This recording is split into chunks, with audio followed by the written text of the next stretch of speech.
वाघमारे, नांदेड विकास समिती उत्तर जिल्हा अध्यक्ष. मी या संदर्भात मी निवेदन द्यायला होतं की बाबा नीट जी परीक्षा जी फुटली, प्रकरण जे आले फुटले पेपर फुटताना या संदर्भामध्ये आम्ही कलेक्टर ऑफिसला निवेदन द्यायला होतं की बाबा गोरगरिबाचं नुकसान झाले.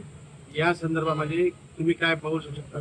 तर कलेक्टर साहेबचं म्हणणं आले की बाबा हे जे याने कृत्य केलेले की आपण घाणेरडं करत आहे. या लोकांनी जे केले त्यांना फाशी द्यायला पाहिजे होते. आम्ही याच्यामध्ये सहभागी आहोत. त्यामुळे आम्ही जे बी आम्हाला उचलता येईल ते आम्ही फळ उचलू. मी डॉक्टर रत्नदीप गच्चे, शहर ब्लॉक उपाध्यक्ष, नांदेड काँग्रेस कमिटी.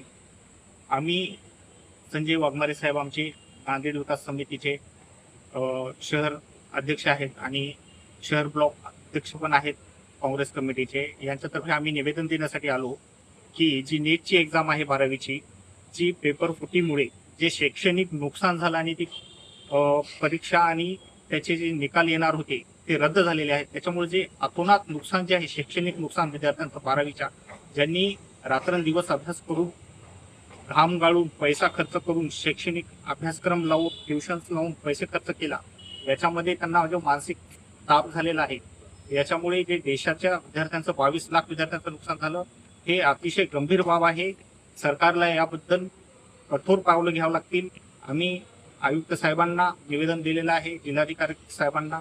त्यांच्यामध्ये त्यांनी पण ठरवलं की अशा लोकांना फाशी दिली पाहिजे आणि याच्यावर कठोर कारवाई करायला पाहिजे. असे पुन्हा भविष्यामध्ये अशा गोष्टी घडू नये याची खबरदारी सरकारनं घ्यायला पाहिजे, दक्ष राहायला पाहिजे.